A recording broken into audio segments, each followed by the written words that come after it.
Hey man, it's me, Kevin Smith, Silent Bob from all those Jay and Silent Bob type pictures, man. And I'm breaking the silence to tell you that you're listening to the Buff and the Blazer podcast with Drew and Toddo. Enjoy the show, kids.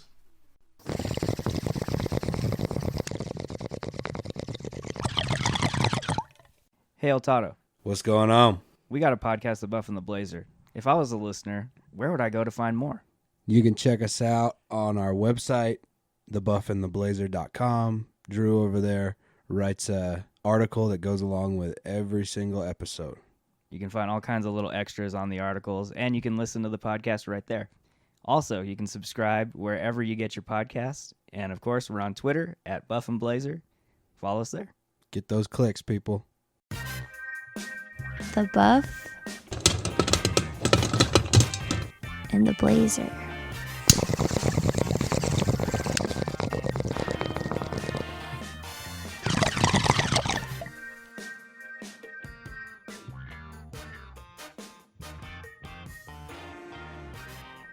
Welcome to episode 69 of the Buff and the Blazer podcast, the show where we break down and discuss movies, old movies, new movies, all the stuff in between. I'm Drew, and I'm joined here with my good pal and co-host, Mr. L. Toddo. What's up, dude? What's up, man? Nothing much. How's it going? Pretty good, pretty good. Another weekend, another movie. Foreign And, movie this time.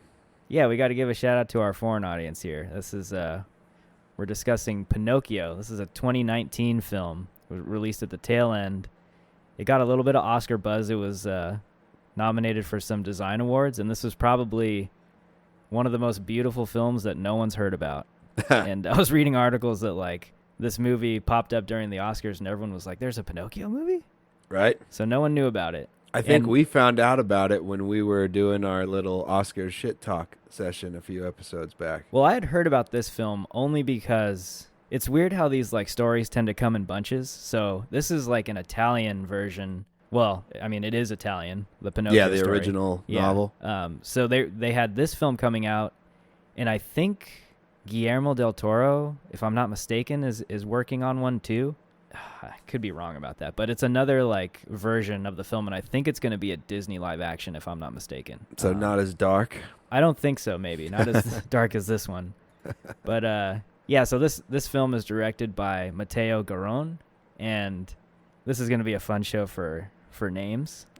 So we'll stumble our way through the names, but let's jump right in, man. Let's talk about Pinocchio. What did you think about the 2019 version of this film, live action? So as soon as it started, I realized that I don't remember much about the original Disney cartoon. I guess not the original, but the one from our generation, I guess it would be. I do remember, imagery and stuff like that, but as far as story goes, like, I don't think I remembered much at all. I feel like the donkey part was in the cartoon, but that's all I can really remember. But what first got me was visually, right? Because they jump in pretty quickly with introducing Pinocchio, and he is creepy looking. Right? Super creepy looking. It was way trippier than I thought it was going to be. Like, with all the weird kind of human, kind of fantasy creatures throughout the whole movie. Yeah. And it was a lot darker than I thought it was going to be. And I found myself really enjoying the Italian, even though, I was reading subtitles the whole time. And to be honest, it was a lot better than I thought it was going to be. I really enjoyed it. And I was hoping it was going to be not really kid-friendly. And it kind of walks down both sides of the line, right? Yeah. With maybe being a little too dark for kids at moments, but then still being light and stuff. So all in all, I was really impressed and really kind of enjoyed watching it. Like, I was stoked by the end of it. Yeah, that's funny. And I just have to mention, when you talk about our kind of childhood Pinocchio, I think you're referring to the Disney one, right? That everyone knows about. So that movie came out in 1940. Oh, shit. So it's old. The animated one? The animated one. So that was like one of the, I guess, the original several Disney animated films ever to come out. Snow White being the first one. So yeah, that was an early one. But yeah, like you, I watching the film, I was trying to recall what I remember from that version versus this one. And also like you, I had somewhat lower expectations for this film because it didn't have a lot of marketing behind it. I knew it got nominated for a couple Academy Awards, so I didn't really know what to expect, but I wasn't expecting to like it as much as I did. The story is pretty trippy at certain times. Like the way it's just so naturally people accept a little wooden boy walking around. Yeah. That threw me for a loop a bit, but it's a fairy tale, right? So I suspended all my sense of reality while watching it. And it is a beautiful movie. It's extremely well directed. It's well designed. I love the shooting style. I love the location shooting that they have throughout the whole movie. This has to be one of the most artistic films I think we've reviewed in a while. Yeah, for sure.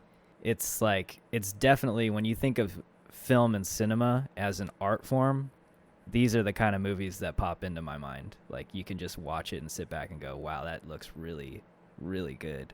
So yeah, I had a blast watching it. And in terms of the language of the film, I went halfway through the English dub version, and then the second half of the film I went Italian with subtitles.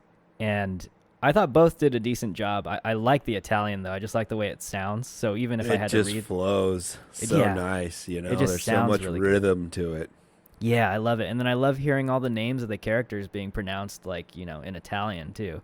So I thought that was really, really cool. So I enjoyed that. And overall, yeah, I really think this is a strong... I guess you could call it a retelling of the story, but from what I've read and from like a very mild research of the original story from the 1800s, they stuck pretty close to the story. So that was interesting. They had to have, right? Because that's where the darker elements probably are. Yeah, right. And I will say before we actually dive into it that I think it's a film for everyone. I think there's things about it that kids can appreciate, but they also didn't just throw the adults aside either, because there's some really adult things in this movie. Mm-hmm. And all in all, I think it's like a pretty good family movie for people to sit down and enjoy together. And it doesn't have the Disney branding on it. Yeah. So Yeah.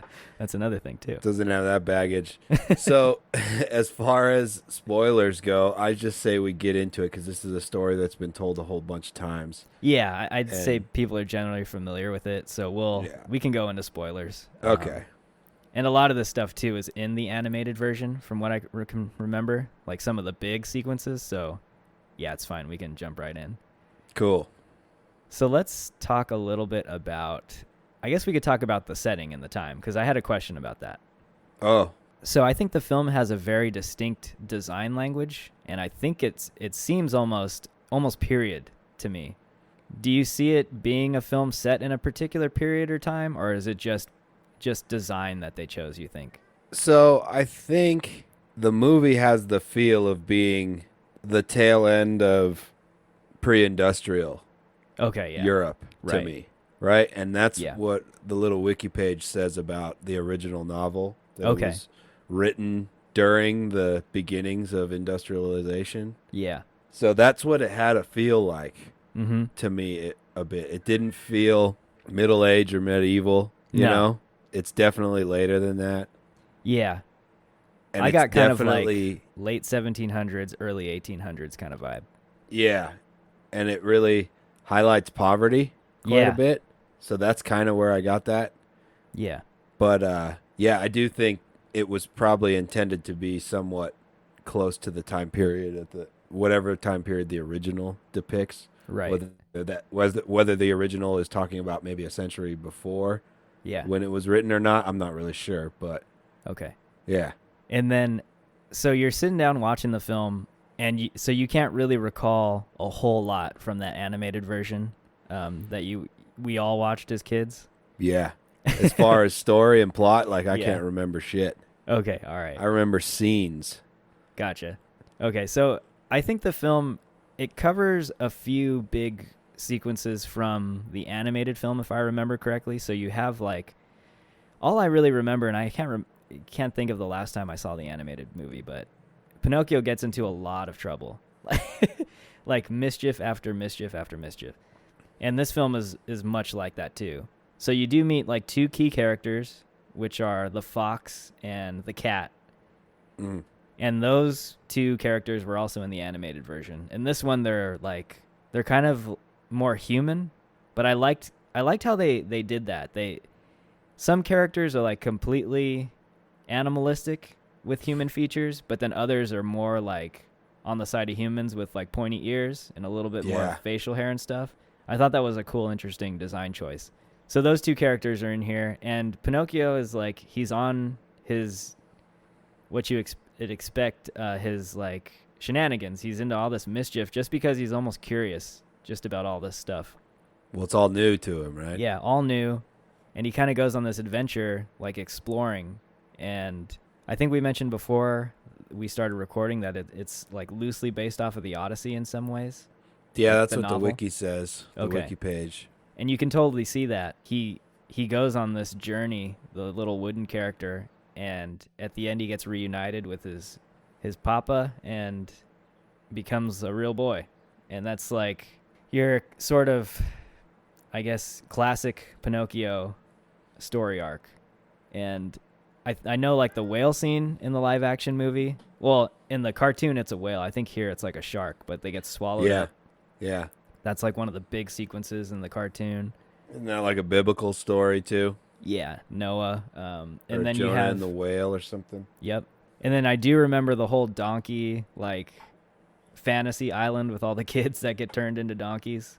So that's in here too. And that must have been part of the original novel. The other parallel sequence that's pretty big, not huge in this movie, but the traveling like circus with the maquettes. The other puppets that are like alive, Yeah. but enslaved. Right. In the cartoon, I remember them. I thought they were just puppets in the cartoon, but in this movie, they're like, actual little wooden people. Yeah, it's like everything has consciousness Yeah. in this. Right. And they're like really blur the lines between what's real and what's, I don't know. It's kind of trippy in that sense. It is really trippy. And then I mentioned also that I just thought it was kind of weird how, it is a fairy tale, but the way it's shot and the way it's told, it's very realistic in some senses, and everyone just accepts this little wooden boy walking around. And like after Geppetto carves him out and hears the heartbeat in the stump of wood that he's carving, Yeah. he has the face carved out, and then Pinocchio says a word, and then he runs out to announce like to his little village that he has a son. Yeah. And it's almost like a dream to me when I was watching this movie. Like, you know how these weird random things happen in your dreams, but you just don't question them? It's like they all kind of just naturally flow together. Yeah, that's kind of a good analogy. And that's definitely the vibe I got from this version of the story, where it's all this really outlandish stuff going on, this complete fairy tale stuff happening, and all the characters in the world just accept it. So I got a question. Yeah, what's up?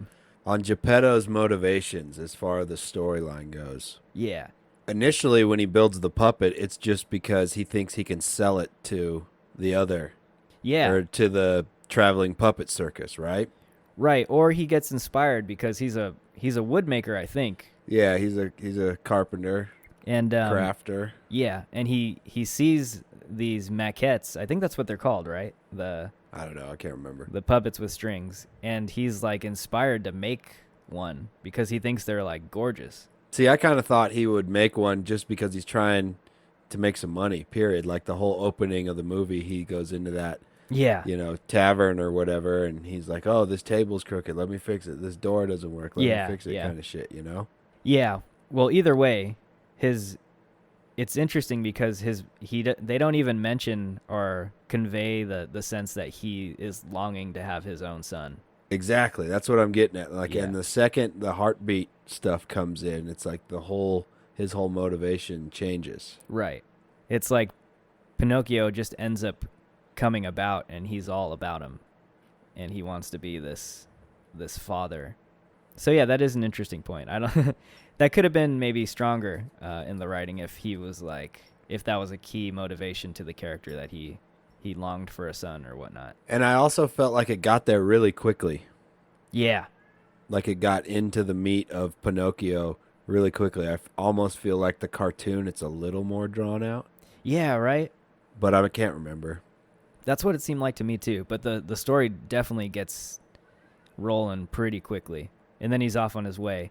And I was reading just briefly from the Wikipedia page of the book, the whole thing with the coins. So he ends up, how does he even get the coins? I can't even remember. But he ends up getting a couple gold coins, right? Isn't it from the puppet? Yeah. The dude? Yeah. And his name, oh God. The puppet guy? Yeah, the puppet master. Mangia Fuko? Yeah.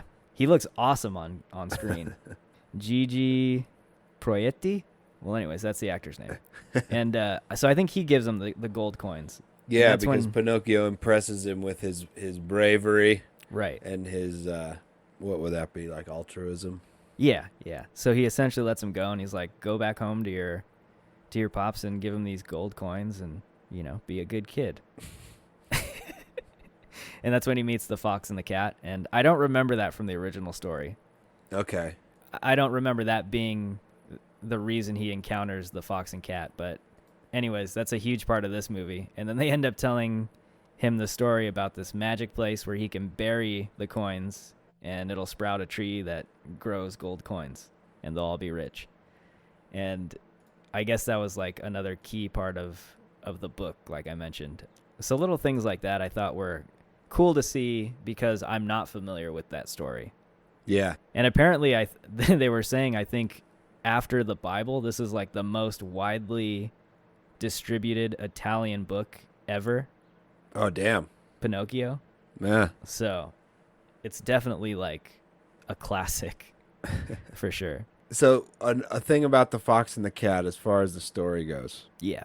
I found it really interesting that like they were, like we said earlier, like kind of mostly human, Mostly, yeah. but had like whiskers and like Yeah. claws and shit. Right. And the fact that they're like trying to swindle Pinocchio out of his money Yeah. is really kind of interesting with like they want the money because they want food, Right. right? So like their whole motivations, it's just like a really awesome kind of like double motivation.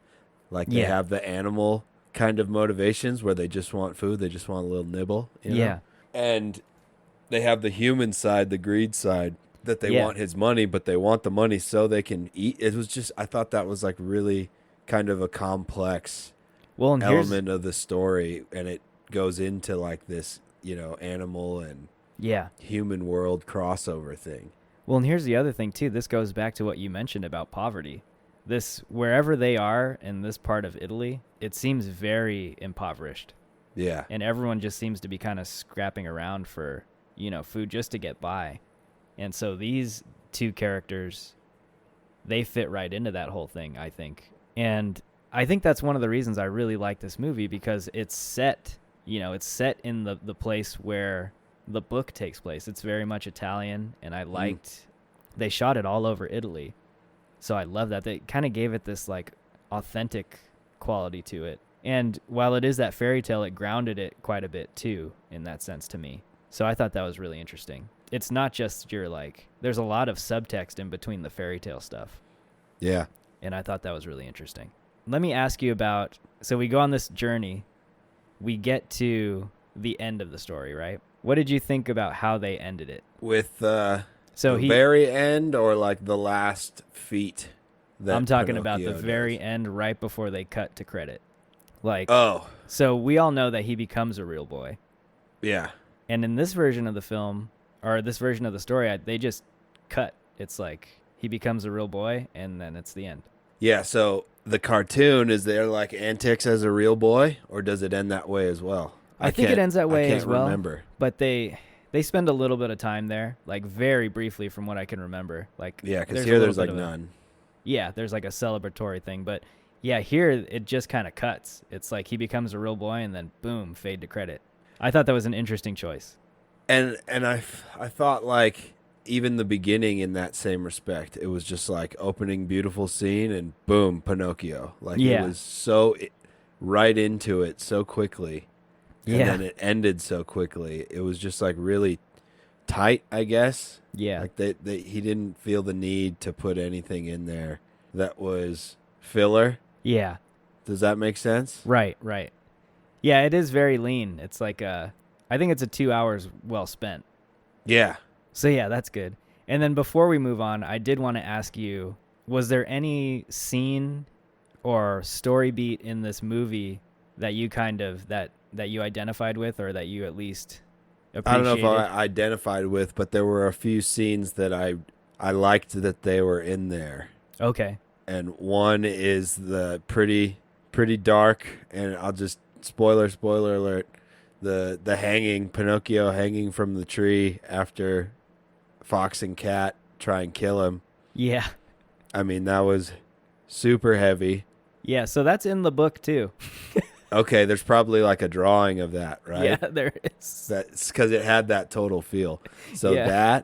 that scene, the scene when the big guy throws the donkey, when Pinocchio's the donkey, when he throws him into the ocean Oh, yeah. with tied to the rock, you know? Right, yeah. Like I was like, damn, that is heavy. It's super heavy. It's yeah. super heavy. And then I enjoyed the inside of the shark Yeah. when he finds Geppetto and stuff. And that scene where they throw him off the throw him into the ocean, Yeah. like the effects that they use for that, It looked pretty good, it didn't looked it? really realistic. It was amazing. It looked pretty CG when he was underwater, but Yeah. like the actual toss into the water looked pretty damn good. Yeah, like when the fish are swarming him, you get that CG look, but even before they get there and he's just floating and you see him kicking his hooves underwater, Yeah. I thought that was pretty brutal and visually kind of stunning. Yeah, those three really stood out to me as being like, well, this isn't like the cartoon. Yeah. And I think a lot of that is from the book. So it seems like they stayed pretty true to that story.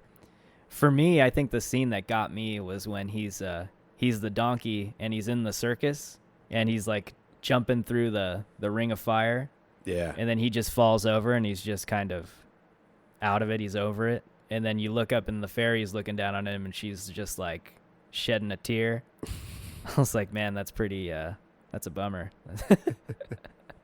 It's pretty down in the dumps. So yeah, Yeah, those were the moments, right, that really got me, were the dark moments in this movie. Yeah. So if for anyone that's not familiar with the actual Pinocchio story, because it seems to hit a lot of those original beats, I think this is one worth watching for sure. If all Yeah. you know is the animated puppet Disney version, I think this one will surprise you. So before we move off story, Yeah. I want to ask a bit about the messaging, Okay. because it's an old story and it obviously replays a bunch of themes that are told in a bunch of fairy tales in the Bible and stuff. Yeah. So like, here's my thing. Is the message to be a good boy, or is the message to be brave and outgoing? Because that's what actually pays off So here's the for thing. Pinocchio, right? Yeah, here's the thing. And I think this is the sign of a good story is, while maybe they set out for this to be a tale of like, be a good boy and listen to your papa. And Babo. Yeah, Babo. Like, you can also argue that is a massive theme of the story too, is to be brave, do the right thing, even if you've messed up along the way. And I think that's that, like, where the Odyssey comes in. Yeah. It's like being tested and learning the ropes, like, as you go. Yeah. But at least with the film, I don't think they were trying to convey a specific message. Well, that's what I kind of am Yeah. getting at. Like, it's so layered, Yeah. because if Pinocchio did the conservative thing that everybody's telling him to do, Yeah. right, and just go to school and study and all that shit, Yeah. and don't get into shit, then he'll just be stuck as a wooden boy forever. Right. And if he goes the kind of go for it route, that's Yeah. what ends up winning in the long run. It's Mhm. just really layered, and I appreciate it. It's not like one side or the other. Yeah. Like, it's not it's not the Disney fairy tale version of this film from the 1940s. Like, that's for sure. So yeah, I think I guess it allows children, if children are the audience for this movie, which you could argue that they're not the only audience for this movie, but it allows them to think a little bit more, not just sit down and force spoon feed them like, be good kids. It's like, it's a little bit broader than that, a little bit more open-minded than that. Yeah. That is an interesting point. I'm glad you brought it up. Bubble. I gotta ask, how bad was? I didn't even try and watch the English dubbing. I just went for it in Italian the whole way. How bad was it? It wasn't too bad, to be honest. I mean, it's dubbing, so obviously they're, for the most Mouths part, and everything don't line up. They're trying to get it, but they're not too concerned about lining it up and making it look perfect. But the English is done in Italian accents. Okay. And I think that was I was reading somewhere that the director, I think he ended up like 100, I don't know if it was 150 grand or 15 grand out of his own money to get an English dubbed version of this movie. Oh. So he paid it out of his own pocket to get the English the English dubbing. I think that's disappointing, man. Yeah. Like, I know he probably wanted more people to see it, but I think, English speakers, I think that's disappointing on our part. Yeah. You know what I mean? Yeah. Like, I wouldn't want to watched Parasite Right. dubbed in English. I want to hear the Korean, It's like, Yeah, I in know. this movie, it's an Italian story. I want to hear it in Italian. Right. It's not that hard to kind of pick up, Yeah, I know. And there's so many repeat lines in this movie that, like, a lot of it, you didn't have to read every word. You knew what was going on. Yeah, that's true. But yeah, that's disappointing, English speakers. Step it up. Yeah, I loved the Italian, like, just listening to it in Italian. It was awesome. I don't even know the language, but I don't either, but it's awesome. yeah, it just sounds really nice, too. And like I said, I love just hearing the names of the characters, like, in Italian. It's something about that. It's kind of cool. Well, any last comments on the story? I'm glad you brought up the... No, I think it's a strong point. Yeah, me too. It's very layered and very complex, even though it's a story that arc-wise is very similar to most everything we do. Right. That's a good point to bring up, I guess. Like, I usually talk shit about stories that follow the same arc and stuff. Uh-huh. Or like the same hero, like the same shit that we always review. But this one is a really good representation of following those same stories, but doing a kind of a, not really a new twist, but I would say like a more complex version of it. Right. A more gray version of it. Yeah, I think that's what makes it interesting for me. That's just you don't get bored. You could get bored real quick if that's what they were trying to do, is just slap you over the face with morals and stuff. But no, they definitely don't. All right, well, this is the fun part of the show where Drew and El Toddo try to pronounce Italian. So here we go. Characters. I loved everyone on screen. Everyone that was on screen, from performance to character design to, I don't know, just something about every one of the characters in this movie. I liked the visual element they were going for. I liked how they didn't go one way or the other. Like, we're going to give you this massive fairy tale spectacle with all these fantastic creatures. I liked how you got some of those, but then you also got like Cat and Fox, who were essentially just human characters with very subtle animal characteristics. Yeah. And that was just a really interesting choice to me. So like Cricket would be the other way, right? Yeah. He's one of them. Mostly Cricket, living in the walls and shit, but still kind of human. Right, and then you have the tuna, like Yeah. inside of the shark, who's almost completely tuna with human face. Yeah. Trippy. Yeah, right. And I don't know, I just thought it worked really well in this movie. And I don't even know who to give the shout out to, like production designer, costume designer. They're just makeup. Yeah, it got nominated for Oscars for a reason. It's just gorgeous. But to the performers themselves, I thought that, I don't know, and I don't know if this is like just because we are so biased with American movies, but I feel like these Italian actors mostly Italian actors. I just love their physical acting cues. Like I love their expression. I just thought they were on another level. And to me, like with the design of the characters and with the acting style, I almost took it as like it was kind of theatrical. Like very like much a play. like a stage play. Yeah, almost. stage play. And I think with the one character, Geppetto, with like no crazy makeup and no, like he's just a normal dude. He exudes what you're talking about the whole time. Like you can tell when he's nervous. Right. You can tell when he's excited. It's like so physical. Yeah. With his emotions. Mm-hmm. Like when he first goes into the little diner, or not diner, but the place in the beginning where he's trying to like not look like he's begging for food. Yeah. You know what I mean? And right. just showing off like that nervousness. Yeah. But he's played by Roberto Benigni. Or Benini? Benini? I think the G's there. Okay. I feel like I've seen him before. I feel like I have too. In something. But he was great. I loved him as he was Geppetto. great. When I think of Geppetto, that's someone I think about. Like I see that kind of portrayal of the character. And he's like very warm. He seems quite a bit older to me anyway, more of a grandfatherly type rather than a father type. But I'm not sure. That's at least how he came across to me. And I don't know, maybe with the period he's like 35. Right? Oh man. Totally. That's an excellent point. But yeah, I just loved he was again one of those very expressive actors, and I loved anytime he was interacting with Pinocchio and all the warmth there between the two. And he's not in the movie a whole ton either. He's a lot in the beginning, and then he kind of has his own mysterious adventure. Yeah. That ends up in the same place as Pinocchio, but we don't really know how Geppetto got there. Right. And that would almost be an interesting story in itself, like the adventures of Geppetto. There it is. Now there's the sequel. So yeah, he was fantastic.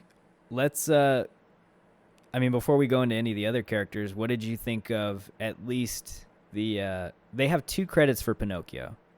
And so I'm assuming the first actor here, Federico Iolapi. Is that an I or an L?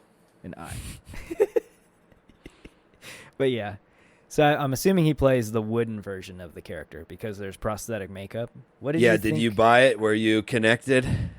So yes and no, but I think it was intentional. So I noticed with the wooden version of the character, it's just that. Like there's no expression. It's kind of all in the eyes, but eyebrows don't move. He almost seems kind of, wooden to be honest. Like he's definitely playing into that. Like he's not human.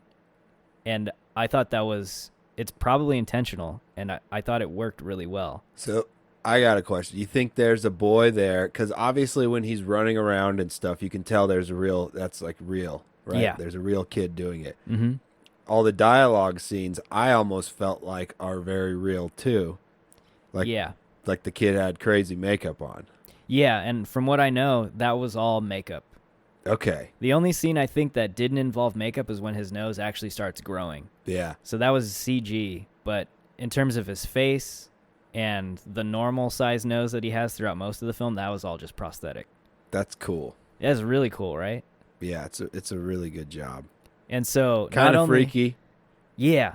It has that, what's that effect? There's some like rule, right, with AI. Oh, There's yeah, like the uncanny valley. Yeah, right, and it has that.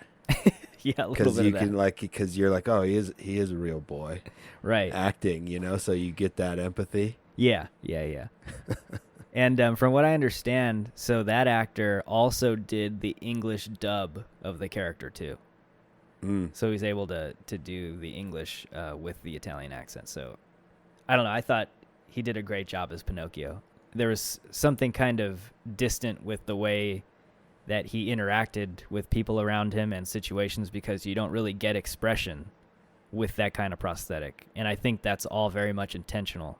And even though we barely get him as a real boy for barely maybe a couple minutes, maybe a minute if we're lucky. I don't even think it's that. Yeah, like a minute. I think maybe they could have done that. If we could have stayed with him just a little bit longer as a real boy, I think that pays off huge because you actually get to see him like emote a lot more than when he's a wooden puppet. I don't know, man. I think I'm on the other side of that. Yeah? I like the real brief cut off at the end. I mean, I think it's effective too that way. It's more of a, I guess, a minor thing. But yeah, one way or the other, I thought it was a cool way to portray the character. And then I guess the second cast or credit for Pinocchio is, I think I lost it. It's deep in there somewhere. Yeah. Well, I guess, and I'm assuming that's the actor that plays him once he becomes a real boy, Yeah. if I'm not mistaken. And we get him briefly in a shot before the film ends. So yeah, kind of a cool arc for the character visually in the live action version. But We got to shout out freaking Fox and Mouse. yes. So Massimo, that's a sweet name. Yeah. Cicciarini, Uh-huh. he's Fox, and he was probably my favorite performance. Yeah. Okay. Just because, like, how animated he is. Right. How much of How- that do you think they were like, you're so good, like we don't even want to cover that up in prosthetics? Like his face. Yeah, both of them. Yeah, I could see that because, like, they both, you could tell, were playing that, like, Yeah. animal. They had that, like, animal kind of feel, Yeah. right? Yeah. They were both so good. Yeah, And they were Rocco really fun to Papaleo watch. played Cat. Yeah. And so those were two characters in the animated film too, or the version of the animated version, the Disney version. But they they were so well done in live action. And then when we get them again, when they return, like towards the end of the movie, like who's missing the leg? Someone's missing the leg, isn't it? Cat. It's like Something. missing a leg, and then one of them's blind. Just like, man, it's pretty bad luck for the cat and the fox. Out there getting into trouble, man. Yeah, getting in trouble and just trying to get by in the world. I want to shout out Gigi Proietti, who plays. You pronounced the name earlier, Oh. and I'm not even gonna try. But he's Manglafuko. yeah, he's like the puppet master, the guy in charge of the traveling show, and he just has a presence that was like really creepy and powerful. And then he has this like odd warm moment with Pinocchio when he lets him go and gives him the gold coins. So it was an interesting performance. Yeah, I felt like he turned pretty quickly. Yeah, he turns quickly, but he's like a super intimidating like visual presence on screen. Yeah, he's a dick, man. Let all those puppets go. Yeah. Yeah, I don't know. It's really weird. And then I'm going to shout out Marina Vogt. She's a French actress, and she plays the older version of the fairy. And she is just fantastic. I loved her. You know, I didn't connect with either version of the fairy very much. That was like a part of the story where I found myself just kind of like waiting for the next adventure. Gotcha. You know? Yeah. And again, that's another, like, it's one of those things from the animated movie that plays a pretty central role. What I thought was funny was Cricket, right? So in the cartoon, it's Jiminy Cricket. And I felt like in this movie, he's just kind of there for, like, no reason. He's just kind of randomly there at times. In like a creepy ass way. Yeah, he's almost like this little He's in grasshopper the wall, stalker. he's in the tree. Yeah. And like in the cartoon, they try and play him off as Pinocchio's conscience. And in here, he's just kind of like a stalker. he's But it gets back to that, like, yeah, Pinocchio ain't following what everyone's telling him to do. right. Yeah. The whole time. He's like, I'm giving you all this good advice, and you need to take it. Trust me, it's going to be great. And Pinocchio's like, no, screw off, you, like, stalker. And he's only in, like, 2 or 3 scenes in the whole movie. And he's a huge, like, he's, to this day, he's, like, one of the biggest Disney characters ever. Jiminy Cricket. Yeah. It's nuts. That's Walt Disney. He's like, that's the character right there. He's on 3 pages, but we're going to turn him into gold. You know, I kind of want to read the original. I know, so do I. So do I. I wonder how long it is. This is written in the 1830s, so it's probably 1,000 pages. It's like, so here we go, kids. Here's a nice book for you. It's a short one. It has pictures, though. But I didn't have one kind of like questioning of a character the Me entire either. time. Me either. And like I said, it has this weird thing of where like everyone in the world just accepts things as they are. And even as a movie, you do. right. Like you don't push back against it at all. You're No. just like, all right, I'm in this world now. This is interesting. Right, not at all. But yeah, I think those were some of my favorite characters anyway. Anyone else that you kind of enjoyed? No, we hit them all. They all did so good. All the Yeah. main people that are in it. And then just shout out to everybody who was in crazy makeup, Oh, yeah. like all the puppets and stuff. Right. This is awesome. Yeah, I like the actress that played the snail. And I liked how they're tripping all over, sliding all over her slime. Yeah, I love when who is it that eats shit? Is it Cricket? Yeah, it is. It might have been, yeah. Yeah, eats shit walking out of the hall. Yeah.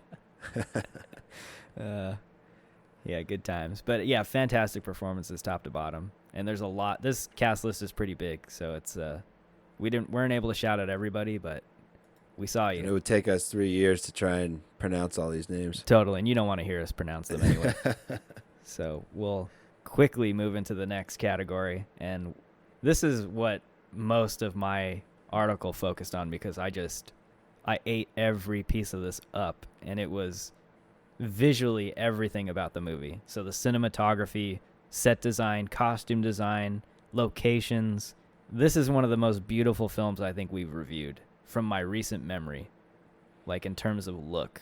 It's very much, it has its own style going on, and I think that to me anyway, they had a very distinctive vision, I think, going into this movie. And what I liked was, and I mentioned this in my little piece, but they almost did a Star Wars approach. So the way I took it is, in Star Wars, you have technology, right? This technology that we're not even near. It's very futuristic sci-fi, but they dirty it up.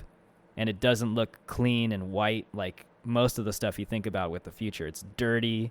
It's used. Okay. It looks like it's about to fall apart.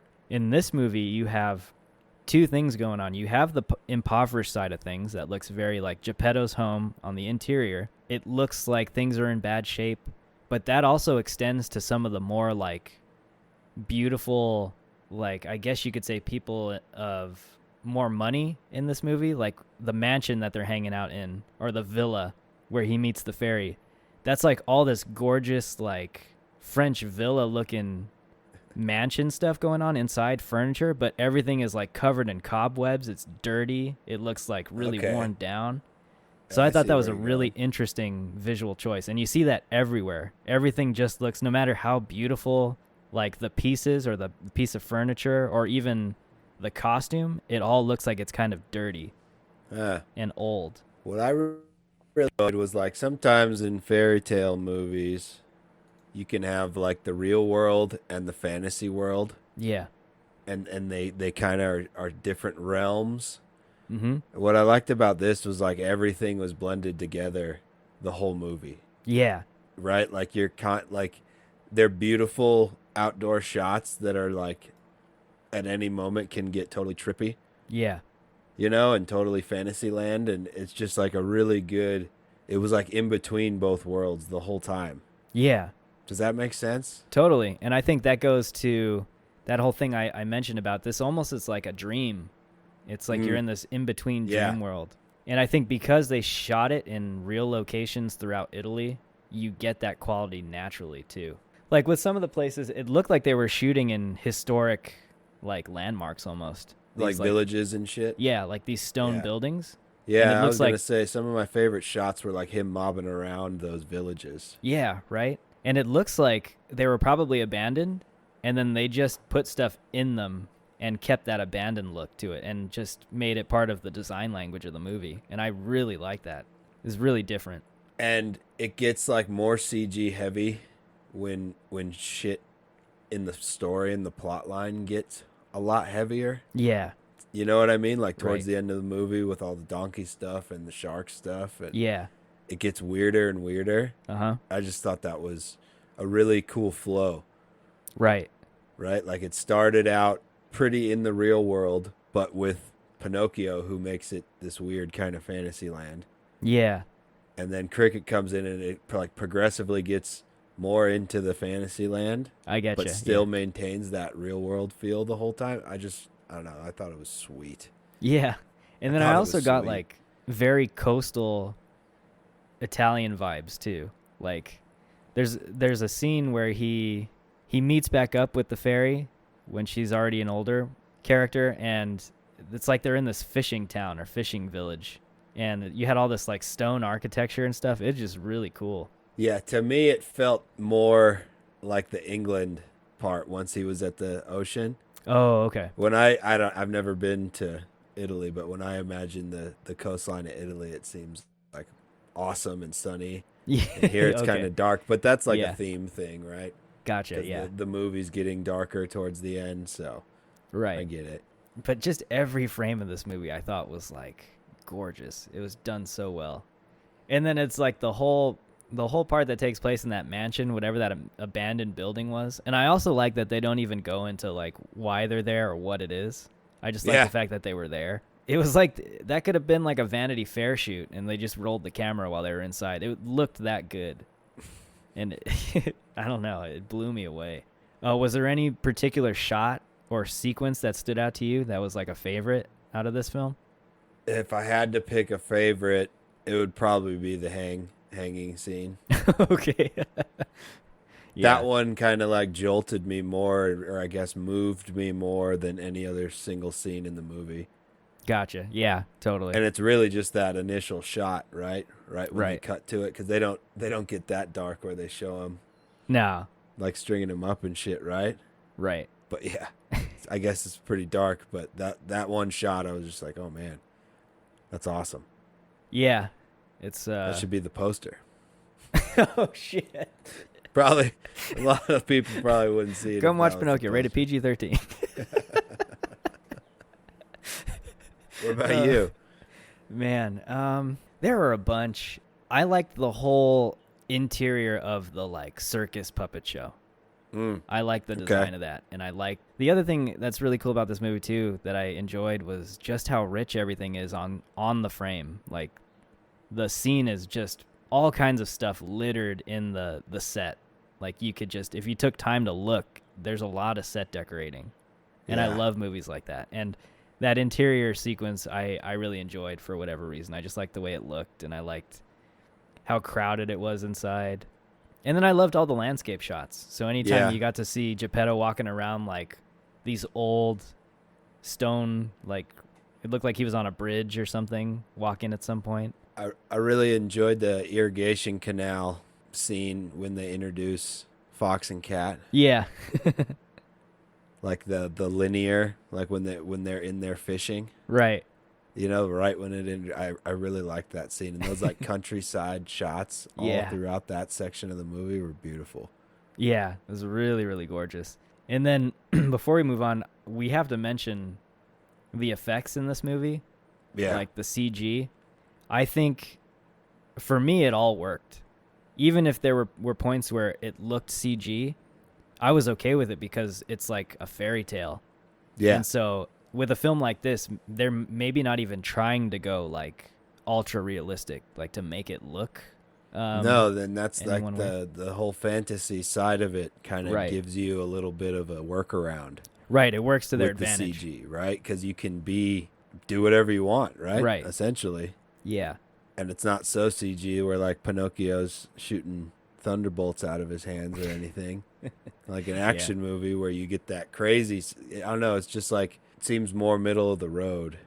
Yeah. And like it is worth mentioning too, I think 95% of like the character design and makeup is all prosthetic. It's like Yeah. real to the touch. And you don't see that a whole lot these days, especially with a movie like Pinocchio, where, I mean, you'd almost expect it to be like just almost entirely CG. Yeah. They didn't do that. And I really appreciated that. It looked so good. So probably one of the CG heavy scenes when his nose grows. Right. What'd you think of that scene? I thought it was gorgeous, and I loved the idea of having the birds perch on top of his nose and chip it off. I thought that was so clever. And yeah, I I think loved they use how it he on the just poster. starts like freaking out and hitting. He's just hitting Yeah. stuff and making a total mess and knocking shit over. I love that. Yeah. No, that was a great scene. But was he lying when it starts growing? Yeah, totally. Was he lying? Because Yeah. I was trying to think, like, wait, I thought he's telling the truth. I think he's like Or he's like bending the truth. He's bending the right? truth. Yeah, Yeah, that's totally. what it is. yeah, he's not telling flat out lies, but he's definitely taking liberties. But yeah, that was another really cool scene. I like that whole little sequence. In some of the reviews, people want a lot more of that. Really? It's like I think it's perfectly fit into this. No, I think that was the perfect callback, I think, to like, okay, yeah, this is for all the Disney folk who want this. Yeah, but I've seen a few reviews saying more nose growing. You know what's funny? It's probably not even a massive part of the original story. It's probably like an element in there, and that's another one of those Disney things where they were like, let's play into this. Let's scare some kids Yeah. into not lying. Right. It's amazing. So yeah, beautiful, beautiful looking film. Let's talk a little bit about score in this movie. For me, this was kind of all over the place. Yeah, it's my only criticism. Okay, all right. For sure. Like, it was too much at points. It was a bit off at points. Yeah. I think at times it was on, Yeah. but like I said, it is kind of all over the place for me. And I didn't really understand what style they were going for, because at some points you get like very Italian sounding music. Other times you get very cinematic sounding music. Yeah. And then occasionally you'll get the like solo harmonica thing going on. And I'm just like, what's going on here? Like, this is something I would expect out of like of Mice and Men or something, or like Right? Huckleberry Yeah. Finn. Totally. I really disliked all the cinematic elements of the score. Gotcha, yeah. And I liked kind of the more Italian sounding stuff. Yeah. I wish they would have stuck with that the whole way. Me too. That was some of my favorite music too. So yeah, I didn't really have a massive problem with it. I just felt like they couldn't make up their mind. I was like, you could have gone one way or the other, I think. But it was a bit all over the place for me. But I think the movie was so good for me, and I was so ultra invested in the visuals that the music it wasn't prominent enough for it to ruin it for me. Yeah. Like, I didn't agree care with enough that. about it. Yeah. I totally agree. Yeah. Okay, cool. All right. Well, I think this is a good point to start wrapping up. And All right. as customary, I think we'll start with you, man, on Love Hates. So, I loved how surprisingly dark the story was. That was my most pleasant surprise of the movie. Cool. You know, I really appreciated how trippy it was, too. Yeah. Probably a good psychedelic movie. For sure. But yeah, the dark side of it made me want to read the original. I don't know if I'll have the time, but Yeah. maybe. And what I hated was just a few points of the movie, the score I didn't enjoy.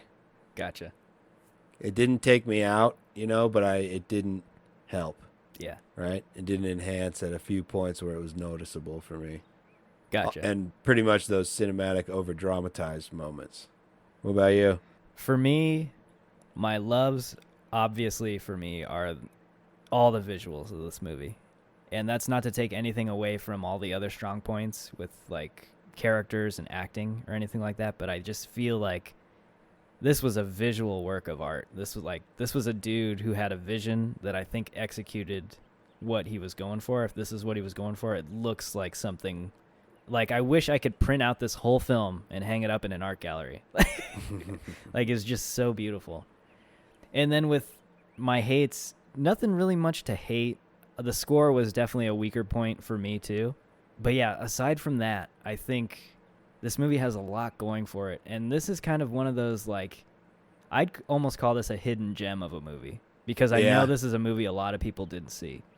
At least here in the States, probably. For sure. And so I think I paid like $5.99 to rent it. Yeah, same.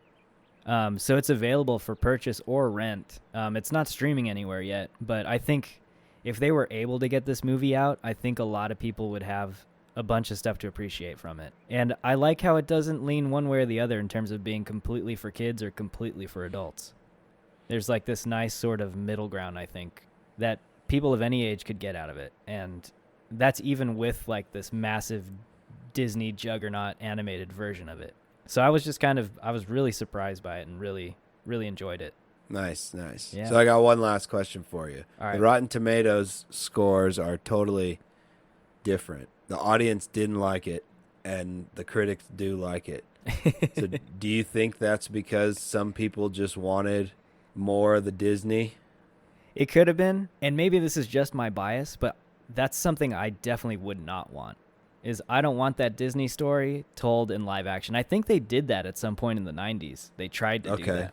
And I want to say it was, do you remember Jonathan Taylor Thomas, a kid actor? Yeah. I think he was in that version of the movie, if I'm not mistaken. I could be completely wrong, but I think he was in that live action version, and that movie was not this.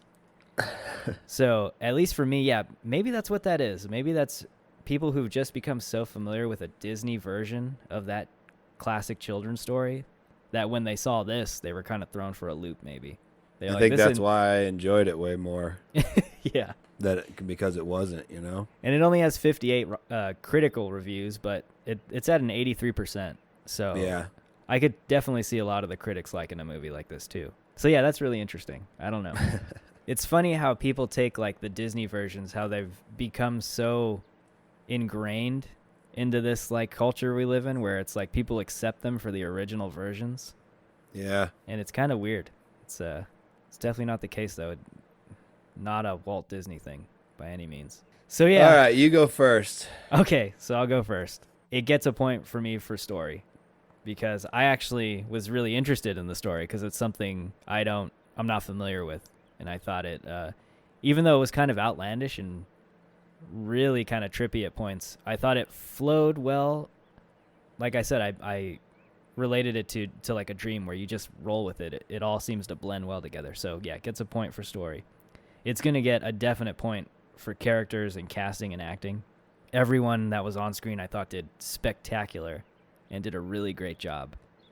And the more and more of these films where I watch these non-American actors, it makes me wish that more actors in our country like actually studied the craft.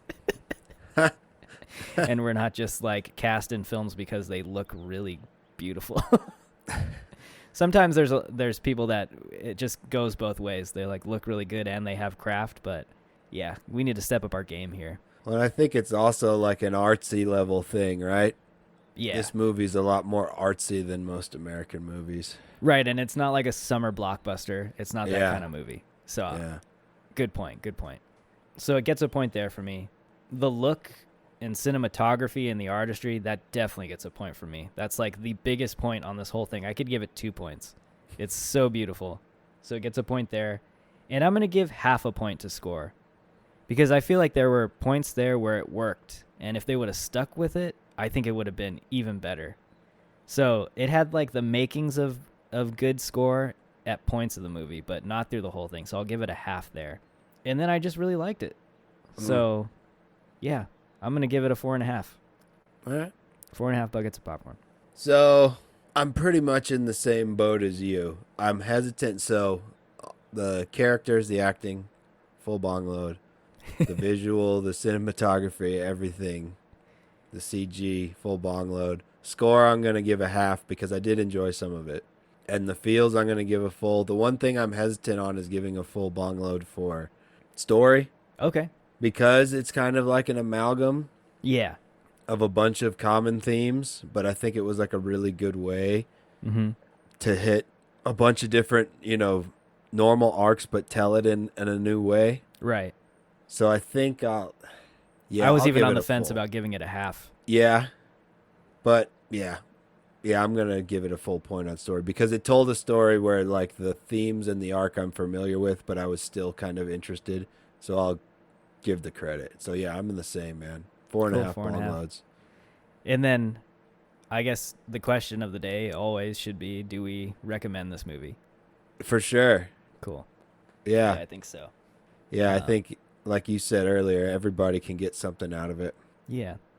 And if you can, like, give the subtitles a try too. Like, listen to it in Italian. It's great. Don't even, if you can, just do it that way. Yeah. Doesn't matter what language you speak. Just watch it in Italian. It's not hard. It's so cool. It's an Italian story. I mean, yeah. I think it just works for it. Yeah, so we would definitely recommend it in Italian. If you can, watch it. I'm kind of bummed I didn't buy it. Yeah, me too. It was only $3 or $4 more to buy it. Right. I should have bought it. I know this is like we're wrapping up here, but I always thought it'd be cool if places like iTunes and all these other digital services would give you a credit for the film off of the money that you spent to rent it. Like, if I spent $5.99 to rent a movie digitally, like, give me $5.99 off the digital purchase if I decide to buy it. Oh, yeah, I totally agree with that. You know what I mean?